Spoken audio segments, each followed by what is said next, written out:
what is port? How's it different from wine? And the basic thing is we crush the fruit and we add yeast like everybody else, and the yeast start to convert grape sugars into alcohol.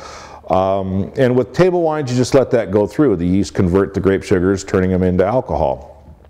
But with port, roughly about halfway through that process, when say roughly the yeast have converted half the sugars into alcohol, at that point we add 169 proof unaged brandy. And we will kick the alcohol immediately up in the tank to 19%, which is an environment yeast cannot survive in. So it shuts down the fermentation, leaving those unfermented sugars. That's where the sweetness in port's coming from. Now, because we've added the brandy to it, it has really made the wine very sound.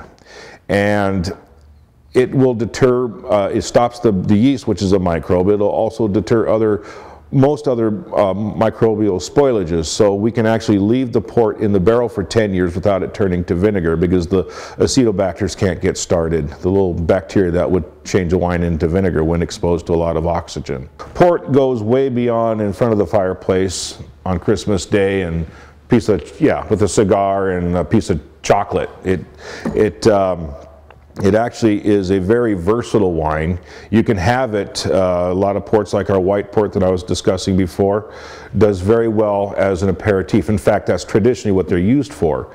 Great with first courses like shellfish.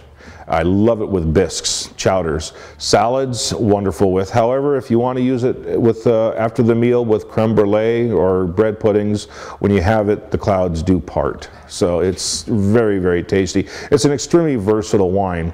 And the ports do go with an extreme amount of savory foods. It's not just stuff with sweetness in it. So port is one of the wines that are grossly overlooked here in the United States.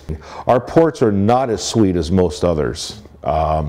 So we ferment just a little bit longer before we stop the fermentation.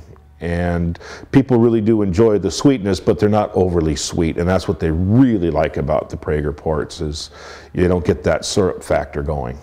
You actually might want another glass.